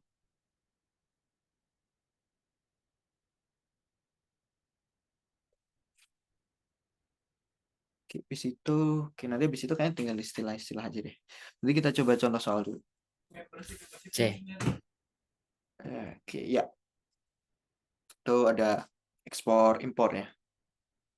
Nah, kalau lisensi sama franchise itu langsung aja ke contohnya ya. Kalau franchise itu dia kayak ngebeli nama brandnya sama bisnis operasinya gitu ya. Misalkan kita beli franchise-nya ayam geprek Mister X gitu. Nah, kita kan juga dapat brandnya gitu. Jadi nggak harus banget untuk marketing lagi, untuk memperkenalkan untuk trust dari produknya. Nah, kalau lisensi itu sifatnya lebih terbatas ya penggunaannya ini. Nah, sebagai misal yang gampang itu, misalkan McDonald gitu beli lisensinya Disney ya.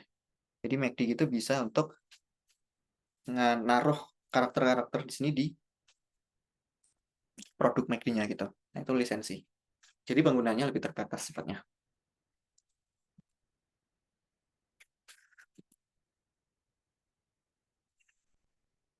Oke, sorry. Ini kayaknya harusnya masuknya ke pembangunan. Ah, ini bisa sih.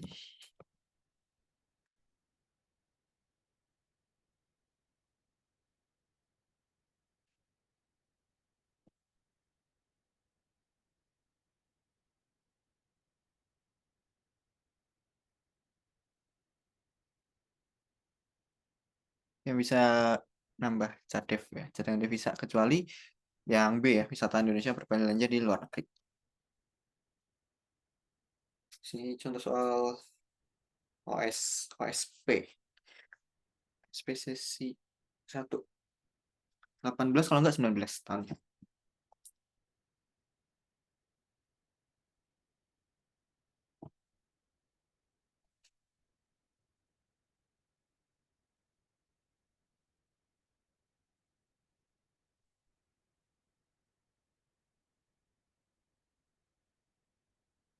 Oke, mencari yang tidak tepat ya. Dan kita perhatikan pada tahun 2016. Jadi kita bandingkan dengan tahun sebelumnya, tahun 2015 ini. Dan kemudian di tabel gitu, biasanya kalau dia itu ada tanda kurung, nah itu menunjukkan bahwa nilainya itu negatif.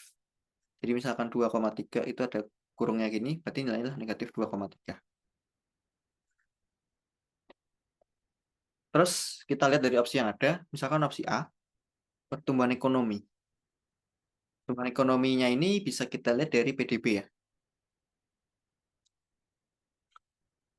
Nah, apakah pertumbuhan ekonominya membaik? Ini sesuai ya, itu tepat. Karena naik dari 4,9 ke 5,0. Terus opsi B, kinerja ekspornya melemah. Ekspornya itu dia dari negatif 2,1 ke negatif 1,7. Jadi kan naik ya harusnya, bukan melemah. Konsumsi rumah tangga itu bisa kita lihat dari ini, yang konsumsi RT ini.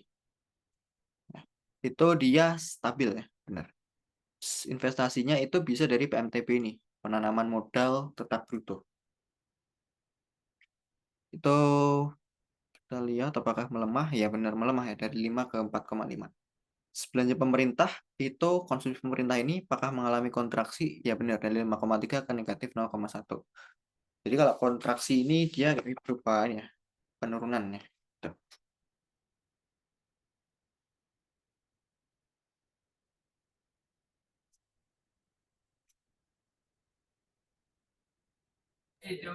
Kota Kak. Iya, nah, di sini ada jumlah barang ya, kuota. Nah, kalau di Indonesia itu kan menerapkan yang namanya TKDN ini ya, tingkat komponen dalam negeri. Nah, tingkat komponen dalam negeri itu ingin memastikan ya bahwa ada value tertentu yang ikut serta dalam produksinya ini. Nah, misalkan perusahaan asing itu eh, ingin masukin barangnya gitu ya ke Indonesia. Nah, itu nanti ada TKDN-nya misalkan 30%, misalkan 40%. Jadi 40% dari nilai barangnya itu juga ada komponen dari lokalnya, dari dalam Indonesia gitu. Misalkan dari barang-barang mentahnya, nah itu nilainya eh, minimal ya 40% itu untuk produksi barangnya gitu. Bisa seperti ini. Ya, bisa seperti itu. Tujuannya adalah untuk melindungi produsen ya, dalam negeri ya. Terus juga bisa untuk mengalirkan dari atau mendistribusikan ya, ya, produknya dari produsen dalam negeri. Nah, kalau misalkan kalau isunya itu menghilangkan ya dari TKDN, eh itu bisa ini sih kayak membuat sakit hati atau kecewa gitu ya dari perusahaan yang perusahaan yang udah untuk menerapkan TKDN-nya gitu di Indonesia. Nah, tapi TKDN itu juga bisa menghambat juga misalkan kalau kasusnya itu teknologinya itu advance dan memang tidak tersedia gitu di Indonesia atau kurang cukup tersedia di Indonesia untuk produksinya. Misalkan panel surya. Gitu. Jadi agak sulit kita untuk memenuhi TKDN-nya produksi panel surya gitu di Indonesia ini. Nah, jadi solusinya itu bukan untuk menghilangkan, untuk langsung menghilangkan TKDN-nya itu, tetapi relaksasi, melonggarkan dari aturan TKDN-nya itu. Misalkan memang produksi barang-barang tertentu yang lebih sulit ya untuk dipenuhi TKDN-nya ini, nah itu bisa direlaksasi.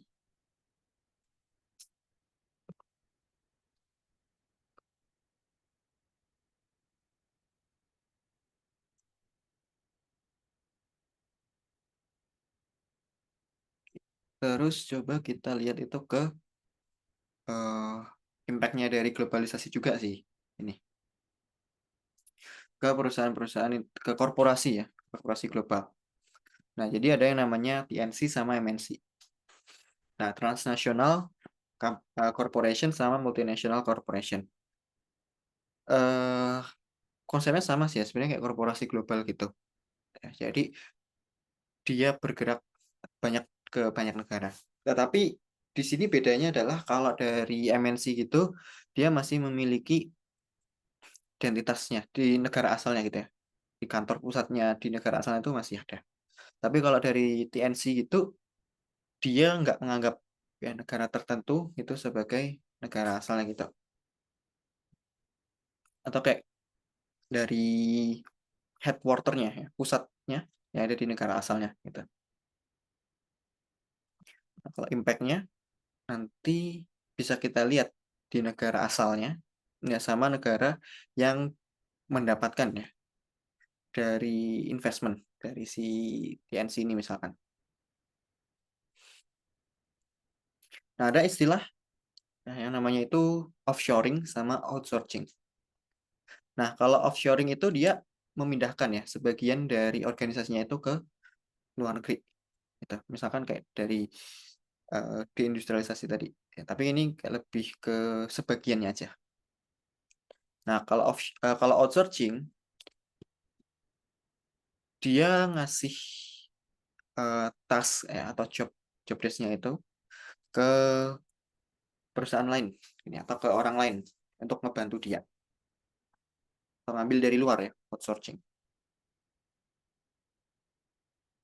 Nah, kemudian kalau di wilayah seperti Meksiko ya, di Meksiko, di China, atau juga di Singapura, tapi terutama lebih fokusnya ke Meksiko sama ke China.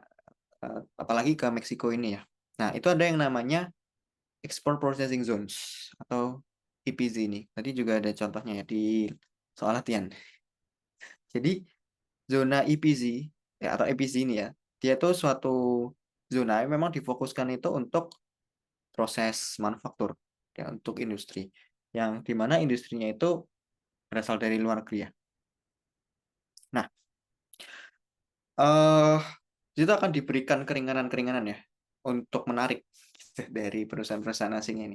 Misalkan di situ ada kebijakan untuk pajaknya, ya, bisa pajaknya lebih murah. Terus juga keuntungan lainnya adalah dari adanya tenaga kerjanya itu juga lebih murah.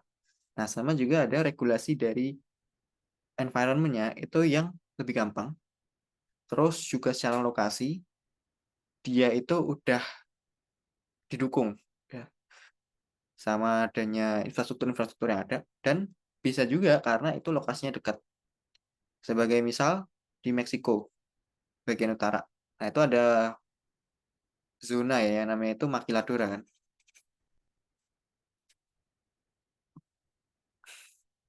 Di China itu ada tadi namanya Special Economic Zone.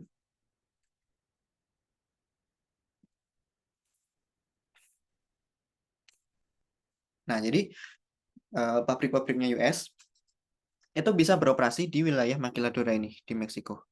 Dan kalau misalkan untuk diekspor lagi atau diambil lagi ya ke US itu gampang karena juga dekat. Memang didukung sama infrastruktur yang ada. Nah, kalau bagi Meksiko sendiri itu juga tetap ada kebijakannya di mana produk yang dibuat di situ itu harus diekspor ya. Jadi supaya enggak rusak ya pasar yang ada di dalam negerinya. Jadi tetap melindungi produsen yang ada di Meksikonya ini. Nah, terus kalau dari integrasinya ya ada secara vertikal, ada secara horizontal. Nah, kayak kemarin udah coba aku singgung ya sedikit terkait dengan integrasi secara vertikal. Nah, kalau integrasi secara vertikal itu dia akan menguasai atau merambah ya untuk bagian dalam rantai produksinya itu either eh, naik ya, menguasai nanti dari sisi produksinya ya, atau nanti semakin ke bawah ke hilir. Ya, atau bahkan dia bisa untuk menguasai dari satu rantai komoditasnya itu dari hulu sampai ke hilirnya, yaitu integrasinya secara vertikal.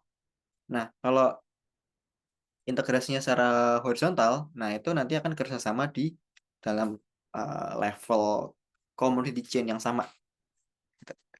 Nah, misalkan eh, di bagian untuk ngeproduksi, misalkan produk dairy, produk susu. Nah, ternyata dua perusahaan yang ada ini akan kerjasama, akan merger atau akuisisi. Jadi mereka akan ya ngeproduksi dari susunya ini dari keju, jadi yogurt dan lain-lainnya. Nah, jadi secara vertikal, ya ada juga yang secara horizontal.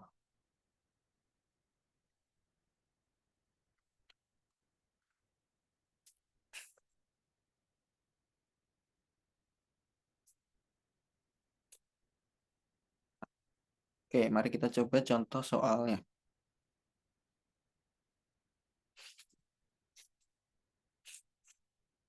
Nah, kalau negara yang lagi transisi ini, itu namanya adalah negara industri baru ya, Newly Industrialized Countries, atau NICS.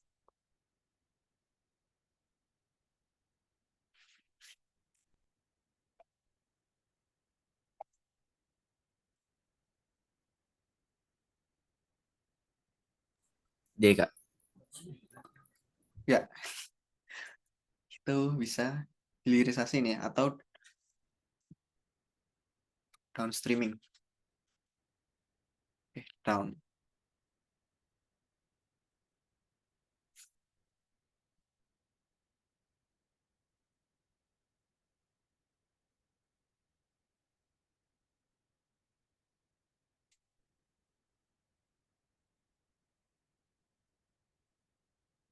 B Kak. Ya, kecuali peningkatan jumlah sampah ya.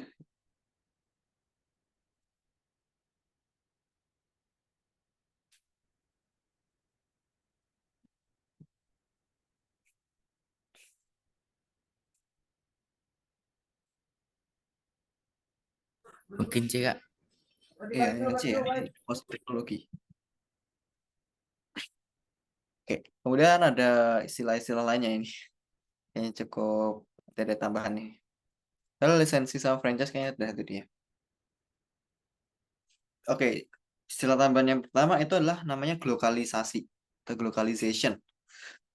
Nah, jadi kayak bisa dibilang apa ya, kayak gabungannya ya dari globalisasi, tapi juga tetap memperhatikan kondisi sosial budaya lokal ya, yang ada di negara itu. Nah, misalkan di sini adalah McD gitu ya, contohnya lagi. Nah, memang produknya udah tersebar secara global, tersebar secara internasional. Nah, tetapi mereka tetap menyesuaikan, ada produk-produk yang menyesuaikan sama budaya di negaranya itu. Nah, sebagai contoh, itu di India. Nah, di India itu kan mereka tidak mengkonsumsi daging sapi ya. Nah, jadi patty-nya itu diganti dengan uh, dari plant based ya, atau nanti namanya veggie burger gitu. Nah, kalau di difusi budaya itu namanya adalah difusi stimulus ya. Jadi ide utamanya tetap tersebar, nah namun di situ ada perubahan ya. Jadi misalkan ide utamanya adalah berupa hamburger gitu, tetap tersebar, tetapi nanti ada modifikasinya. Itu namanya difusi stimulus.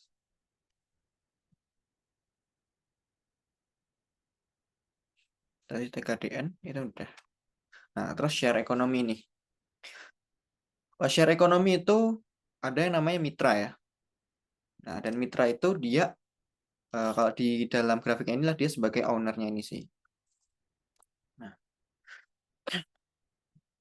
jadi dari modalnya itu ya dari mitranya ini, mitranya itu memiliki modalnya sendiri. Misalkan kayak dari Grab, Gojek.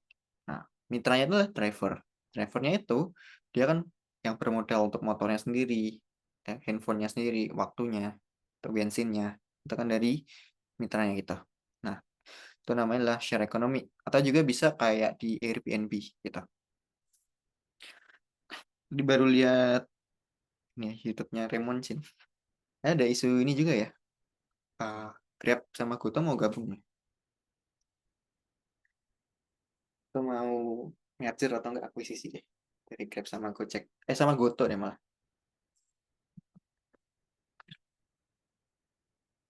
Terus kalau joint venture, sebenarnya kayak mirip-mirip juga sih ya. Itu kayak gabung gitu ya. Dari dua atau lebih dari perusahaan yang ada, itu gabung.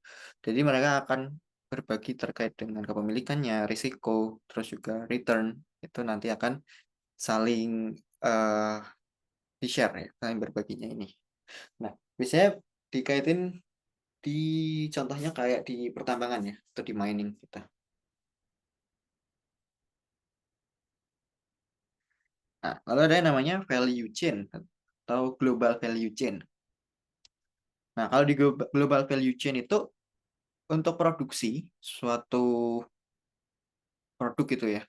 Nah, rantai produksinya itu nggak cuma di satu negara saja, tapi tersebar ke negara-negara lain. Nah, misalkan kayak di Apple supply chain gitu ya, itu design and development di US, tapi untuk manufaktur itu bisa di China ini. Nah, tentu untuk rakitannya itu ini juga di China gitu. Jadi kalau misalkan ada produk ya, dari kalian beli produknya Apple gitu ya, terus made in China, itu merupakan salah satu contoh juga ya dari adanya global value chain ini. Terus ada just in time.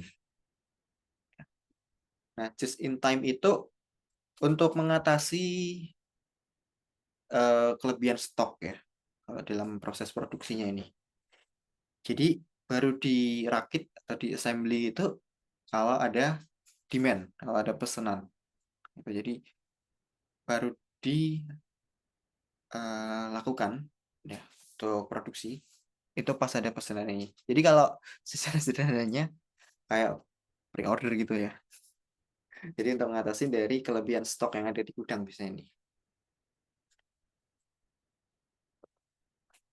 Nah, ini dengan adanya perkembangan teknologi, lokasi suatu industri itu nggak yang harus eh, ada di lokasi tertentu gitu ya, kayak di locational theory, kayak di teori Alfred Weber yang nanti berkaitan sama pasar dan juga sama lokasi sumber daya atau resource-nya. Nah, kemarin juga muncul ya di soal OSK ini, di Foodless Industry. Dan untuk contoh ya, dari Foodless Industry ini bisa berupa call center, atau juga di sini layanan jasa ya, kayak di banking, insurance, atau juga periklanan. Nah, itu mereka nggak terlalu butuh suatu lokasi tertentu. Ya, karena memang basisnya adalah jasanya ini ya, pakai teknologi kita.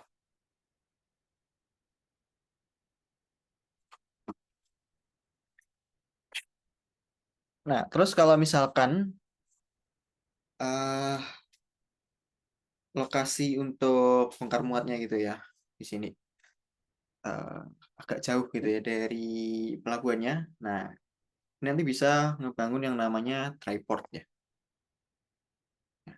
Jadi untuk bongkar muatnya ini dari kontainer-kontainer yang ada, nah, itu bisa dilakukan di wilayah daratannya. Sama embargo yang tadi, kalau misalkan berkaitan sama politik juga.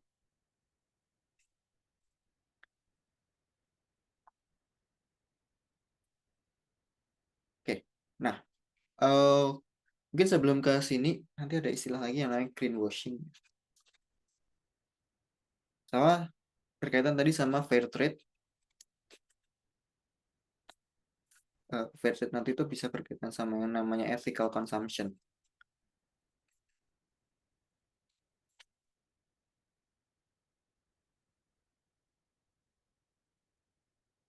Oke, kalau fair trade kemarin sudah kita bahas ya di pertanian ya, bahwa dari fair trade itu salah satu tujuannya adalah untuk meningkatkan ya kesejahteraan dari petani lokal. Kita memberdayakan dari petani lokal ini supaya mereka itu bisa mendapatkan harga jual dari produknya itu secara lebih fair atau lebih adil ini. Nah, nanti bisa berkaitan juga sama ethical consumption. Jadi dari konsumen itu bisa memilih ya untuk membeli produknya ini melihat dari etiknya atau secara etikalnya. Misalkan ngelihat dari apakah produksinya itu merusak lingkungan, yang mengeksploitasi anak dan eh, ya, anak dan ini ya buruh ya dengan gaji yang kecil gitu. Atau juga melanggar dari ada hak asasi manusia gitu. Nah, itu namanya ethical consumption. Nah, itu bisa untuk melakukan gerakan seperti yang namanya boycott. Nah, terus itu juga bisa ke sini greenwashing. Nah, greenwashing itu dia kayak propaganda gitu ya dari perusahaan ini yang menyatakan bahwa mereka itu kayak ini pro lingkungan gitu ya. Jadi supaya dari konsumennya itu masih tetap mau untuk eh, beli produk-produk yang mereka ini. Nah, itu juga bisa dikaitkan ke sini Palestine washing. Nah, di mana dari brandnya gitu, nah mereka berkelit ya untuk tidak terlibat ke dalam genocide ini yang ada di Palestina.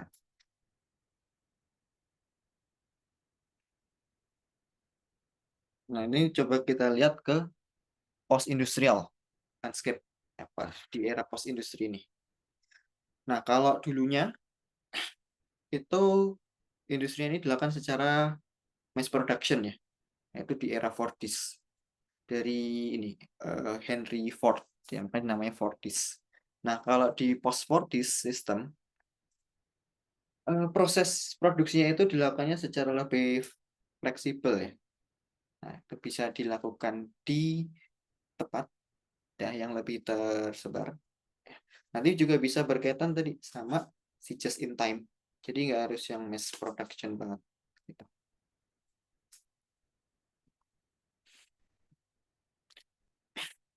Nah, terus nanti ada juga ya kayak dari adanya aglomerasi ekonomi ini.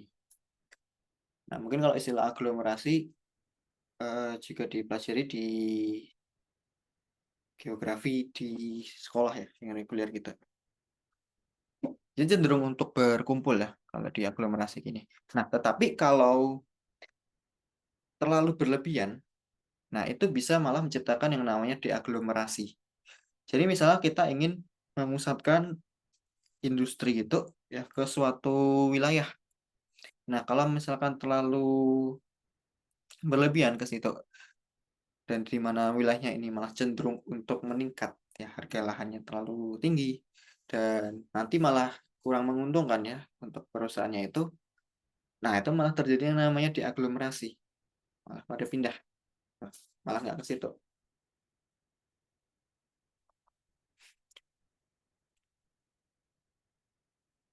Kalau Teknopol ini sendiri itu merupakan contohnya sih ya dari aglomerasi. Tapi yang dimana di sini basisnya adalah pada teknologi. Gitu. Contohnya kalau di Silicon Valley itu di US. Nah, kalau dia sendiri ini adalah hasilnya dari deindustrialisasi ya, adanya Rust Belt. ya yang ada di wilayah-wilayah Northeast di timur laut dekat dengan Great Lakes. Nah, dari brownfield-nya ini, nah itu juga pada beralih ke Sunbelt ya. Dari Rust Belt ke Sunbelt. Nah, kalau di Sunbelt itu dari sektor servisnya sih yang meningkat. Dan juga alasan untuk dari sisi iklim yang lebih hangat. Ya. Jadi kalau kita lihat juga dari pola migrasinya, kalau di wilayah timur sama di wilayah utara itu cenderung untuk berkurang.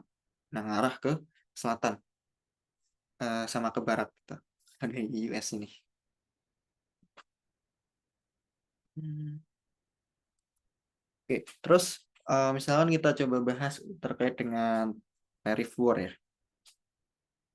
Nah, kalau dari tariff war sendiri, itu misalnya kita lihat dari benefitnya ya. Terutama dari sisi atau sudut pandang Indonesia nih, benefit dan juga challenge-nya. Nah, kalau dari keuntungannya sendiri,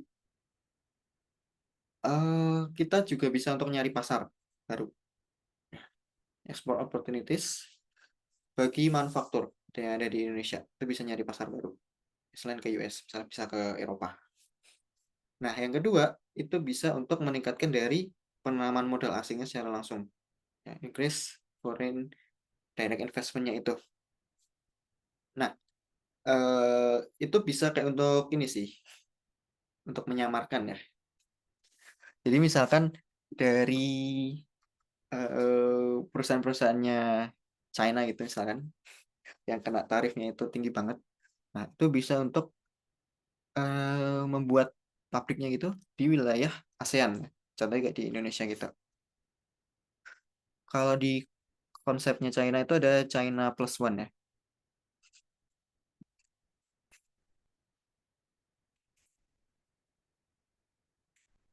Nah, kalau dari China plus one itu tujuannya lah untuk menghindari ya terlalu memusatkan proses produksinya ini di wilayahnya itu di China itu. Jadi mereka bekerja sama dan naruh dari produksi-produksinya itu ke negara-negara lain. Misalkan kayak di ASEAN, Thailand, di Vietnam, di Indonesia gitu.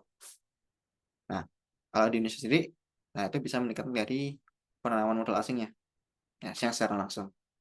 Sama yang ketiga, bisa ada kesempatan ya untuk meningkatkan dari eh, kerjasama di ASEAN-nya, ya, stronger regional trade collaboration. Tapi kalau dari tantangannya, yang pertama bisa untuk ngedisrupsi, ngeganggu dari supply chain, ya, rantai supply secara global. Gitu.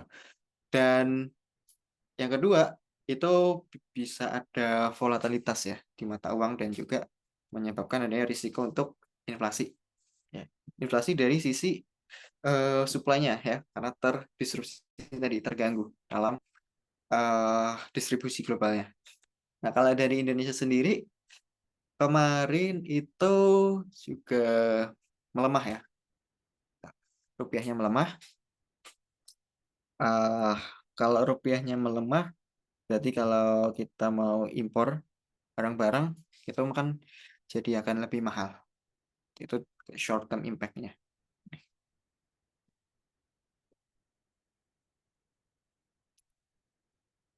Nah, kalau misalkan impact yang lain ya, atau tantangan yang lainnya adalah kalau misalkan kita juga lihat solusinya, misalkan kita diminta ya untuk memilih ya, untuk memilih produk-produk lokal gitu. Itu juga bisa ya. Tetapi di situ juga ada tantangannya. Nah, di mana nanti marketnya atau pasarnya Indonesia itu bisa dibanjiri juga sama produk-produk dari luar negeri, misalkan dari China, dari Vietnam, dari Kamboja, gitu, yang lebih murah. Itu juga bisa menjadi produk-produk, bisa menjadi market lokal. Jadi harus bersaing lagi gitu dari produsen dalam negerinya.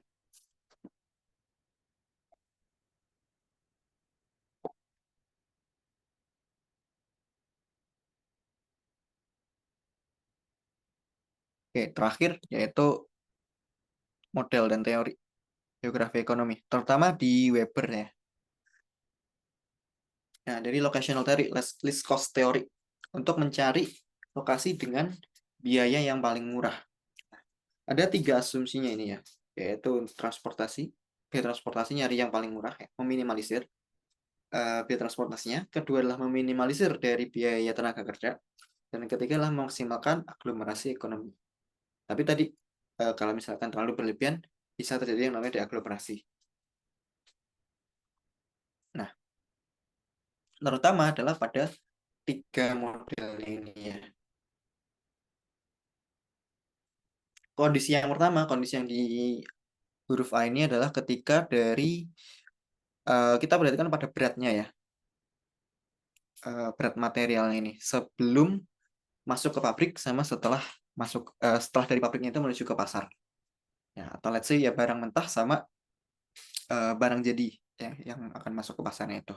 Kalau yang kondisi yang A, kondisi yang pertama, jadi sebelum diolah sama setelah diolah itu cenderung masih sama ya beratnya. Nah, itu lokasi pabriknya itu bisa di tengah-tengahnya ini antara research dan juga market. Nah, kalau kondisi yang B, itu lokasi industrinya lebih dekat ke research dibandingkan ke market. Jadi menandakan bahwa barang mentahnya itu lebih berat, terus kemudian dibawa ke pabrik, itu hasilnya akan jadi lebih ringan. Jadi namanya adalah bulk reducing,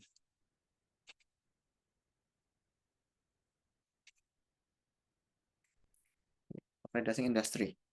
Nah, biasanya contohnya lah pada eh, mining ya, kayak nikel, terus nanti jadi nikel ore, gitu.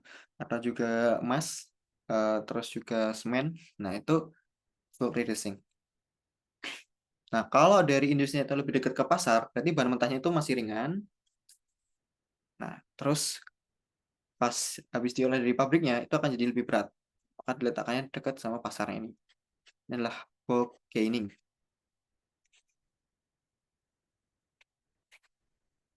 Bulk gaining industry. Gitu.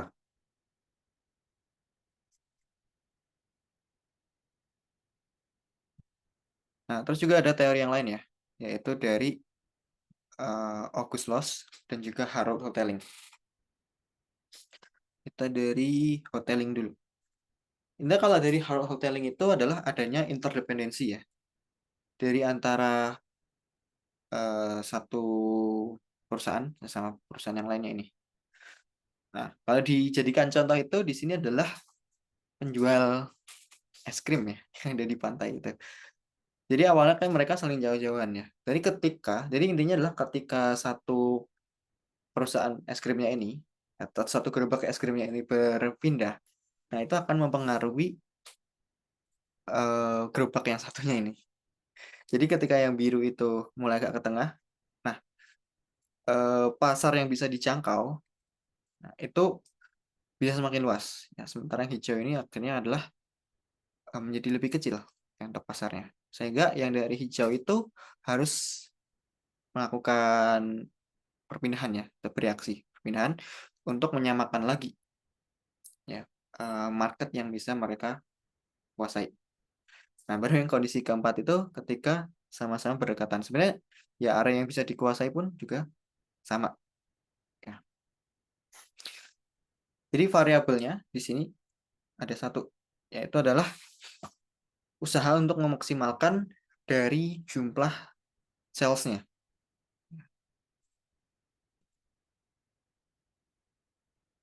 Yang terakhir adalah dari loss. Nah, tapi fokusnya ini terutama adalah untuk memaksimalkan profit. Ya, kalau dari Weber tadi itu terutama adalah intinya untuk meminimalkan ya dari biaya produksinya. Nah, ini adalah untuk memaksimalkan dari profitnya.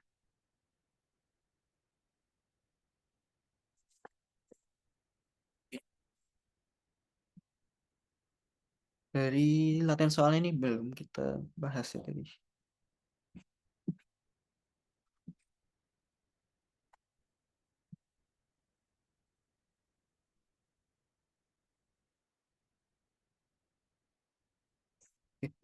Tadi sempat nyoba ngerjain nggak?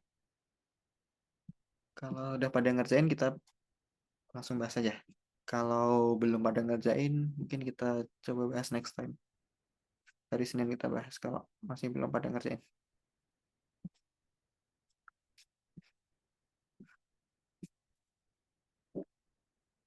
Oke, gimana teman-teman? Oke, masih pada belum ya? Oke, nah mungkin setelah sesi materi ini eh, nanti bisa coba untuk diterapkan ya, untuk ngerjain soal latihan ini.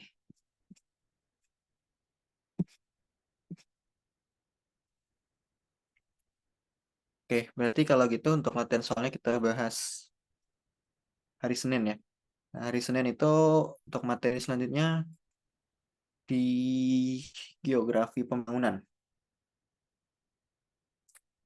Karena kayak sering kali berkaitan, mirip-mirip juga ya geografi ekonomi sama geografi pembangunan.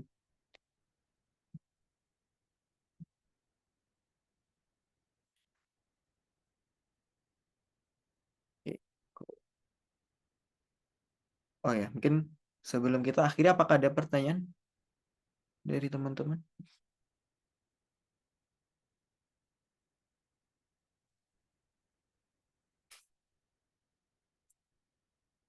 Oke, kalau nggak ada, coba aku stop record ya.